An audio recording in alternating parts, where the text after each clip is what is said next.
Assalamualaikum warahmatullahi wabarakatuh.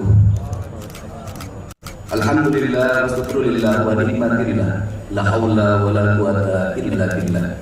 Allahumma sholli ala sayyidina Muhammad wa ala ali sayyidina Muhammad. Hadirin sidang Idul Fitri yang berbahagia, baik yang ada di halaman Gedung Sate Provinsi Jawa Barat yang disebutnya Gasibu, maupun di seluruh Provinsi Jawa Barat yang terhampar di masjid-masjid, di tajuk-tajuk, di musola-musola, di halaman-halaman kantor alun-alun kabupaten kota, di halaman kantor alun-alun kecamatan, dan di halaman kantor alun-alun desa dan kelurahan di seluruh Provinsi Jawa Barat. Pada hari ini kita bersama-sama akan bersujud dan bersimpuh dari hadapan Allah Subhanahu wa Ta'ala untuk menyempurnakan rangkaian perjalanan ritual dan spiritual kita, bahwa kita adalah makhluk yang berkesadaran sebagai manusia yang memiliki hubungan emosional dan spiritual dengan Allah, berkesadaran sebagai manusia yang memiliki hubungan dan emosional dengan alam sebagai rangkaian zat keperciptaannya, dan kesadaran kita yang memiliki hubungan emosional dan spiritual dengan seluruh lapisan tetangga, sahabat, saudara, andai tolan, orang tua dan keluarga.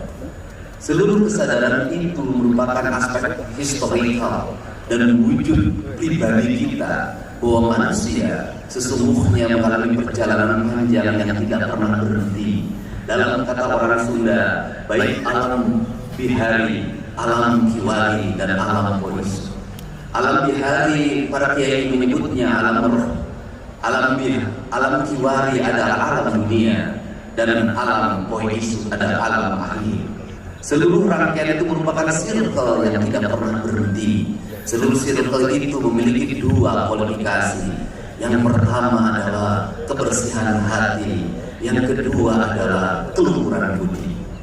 Kebersihan hati adalah, dalam kaidah orang Sunda menyebutnya, celik putih, celak terang, caan bulan 14, jalan gede, sesakuan, adalah kebersihan jiwa.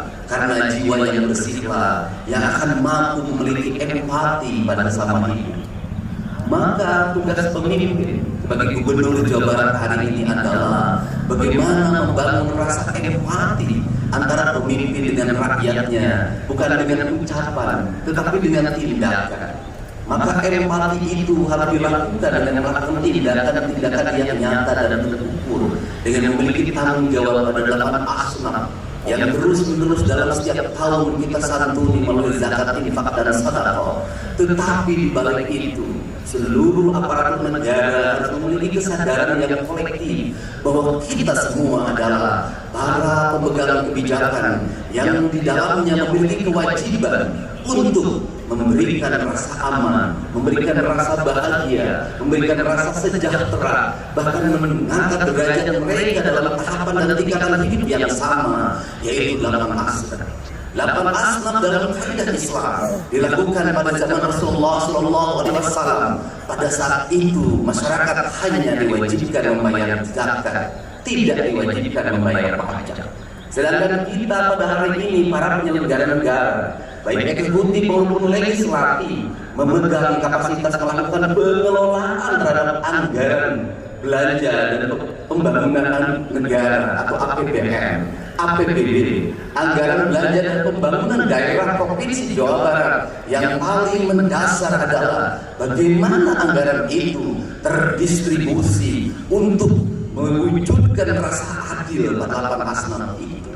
Karena apa? Karena pada zaman Rasulullah, zakat memiliki fungsi pengelolaan negara yang dikelola oleh Baitul Mal. Sedangkan kita hari ini memiliki double anggaran. Yang pertama, Basnas mengelola keuangan melalui pembayaran zakat. Yang kedua, negara melakukan pengelolaan keuangan melalui APBD. Di balik itu ada infak dan ada sedekah.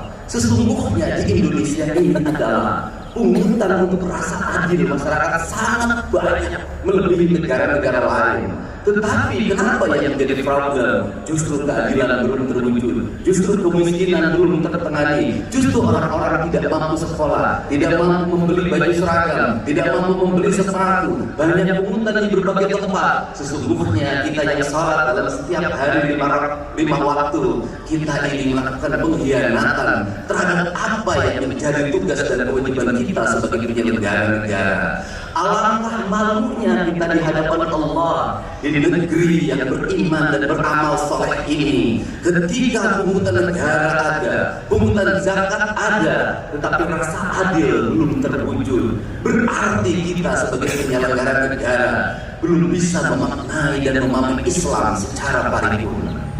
Untuk itu kami sampaikan bahwa pemerintah Provinsi Jawa Barat menyampaikan permohonan maaf yang sebesar-besarnya. Karena sebagai penyelenggara negara, pengelola keuangan daerah, kami belum bisa mewujudkan seluruh apa yang menjadi cita-cita dasar proklamasi, menjadi cita-cita dasar keislaman kita. Dan kami dalam setiap detik, setiap menit, setiap jam, setiap hari, setiap minggu, setiap bulan, dan setiap tahun hanya bisa mempertanggungjawabkan secara administratif, secara yuridis, tetapi kami tidak bisa mempertanggungjawabkan secara paripurna.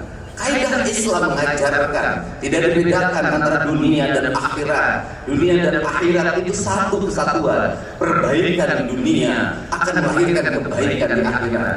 Perbuatan paripurna di dunia akan menjadikan paripurna di akhirat. Maka pengelolaan keuangan negara itu adalah pengelolaan keuangan yang dipertanggungjawabkan di akhirat.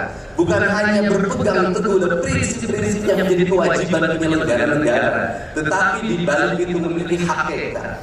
Sesungguhnya pemangkasan anggaran, belanja menjadi pegawai diturunkan, kemudian diarahkan 70% belanja untuk kemakmuran rakyat. Itu adalah bagian dalam memahami ajaran Islam secara esensial.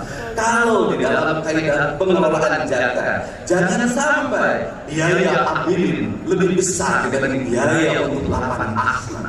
Sekali lagi, jangan sampai biaya amilin lebih tinggi dibanding kepentingan asnafnya itu sendiri. Dalam kaidah anggaran, jangan sampai biaya rutin pegawai, tunjangan jabatan, perjalanan dinas, ongkos kantor, belanja ATK jauh lebih besar daripada belanja untuk kepentingan kemakmuran rakyat itu sendiri. Maka perspektif Provinsi Jawa Barat hari ini berubah mindset itu. Tugas pengelolaan anggaran adalah tugas-tugas Islam, tugas-tugas kemuliaan, tugas-tugas kemanusiaan.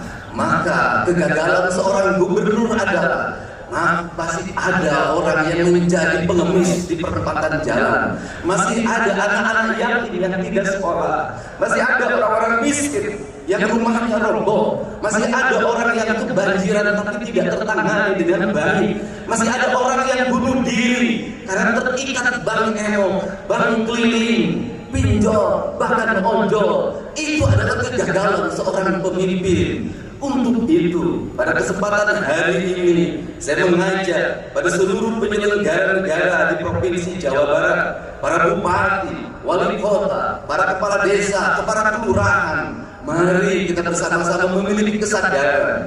Keislaman kita bukan dinilai dari umrah kita yang dilaksanakan setiap tahun. Keislaman kita bukan dinilai dari gamis yang kita pakai. Keislaman kita bukan dinilai dari peci hitam dan putih yang kita kenakan, dari sajadah yang kita hamparkan. Keislaman seorang pemimpin dinilai dari senyum rakyat dalam setiap waktu, sekolah tidak mesti ngantri. Senyum rakyat dalam setiap waktu, makannya tepat dan bergizi. Senyum rakyat dalam setiap waktu, jalannya halus. Senyum rakyat dalam setiap waktu, pupuk tidak sangat mudah didapatkan. Senyum rakyat dalam setiap waktu, ketika sakit di rumah sakit, negara tampil dan hadir untuk mengobatinya. Dokter dan para medis tanpa membedakan kaya dan miskin datang dengan penuh senyumannya. Senyum rakyat dalam setiap waktu, ketika seorang yang melahirkan penuh dengan kenyamanan, bayi yang terlahir dilayani oleh para medis dengan senyuman, maka adalah kehinaan bagi seorang pemimpin apabila di Jawa Barat masih ada orang yang meninggal, mayatnya tak bisa pulang, ditahan di rumah sakit karena belum bisa bayar atau BPJS-nya nunggak.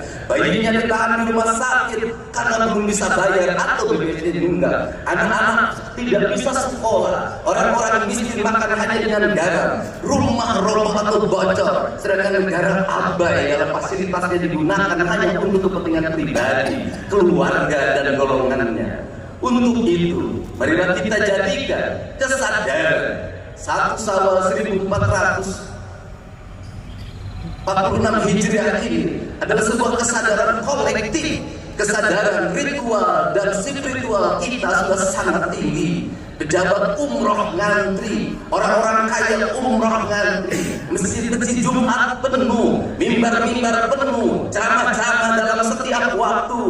Itu baik, tetapi lebih baik secara substansial adalah dana-dana yang kita miliki digunakan untuk menangani orang-orang fakir, orang-orang miskin, kaum mustadalifin, kaum du'afa, orang-orang papa, orang-orang yang merintih dalam setiap waktu meminta pertolongan tapi abai orang untuk menolongnya. Kesadaran itulah yang diperlukan oleh negeri hari ini. Maka jihad kita para pemimpin hari ini adalah jihad menahan hawa nafsu kita untuk menyerap anggaran untuk kepentingan kita. Kemudian kita mengorbankan diri kita, emosi kita, keinginan kita untuk membelanjakannya untuk kepentingan masyarakat yang lebih luas, agar kita kembali pada kesadaran Undang-Undang Dasar 1945, agar kita kembali pada kesadaran keislaman kita. Maka terakhir, andai kata di sebelah kanan kita ada bangunan yang dibangun dengan angka 60 juta golden dengan tingkatan 6 ke atas dalam bentuk tusuk sate, dilakukan oleh pemerintah kolonial Belanda, oleh POC yang hidupnya hanya dari perkebunan teh, perkebunan karet, perkebunan kina. Mereka mampu membangun jalan-jalan yang berkualitas. Mereka mampu membangun bangunan-bangunan yang berkualitas yang masih digunakan oleh kita hari ini. Mereka mampu membangun bendungan-bendungan yang berkualitas.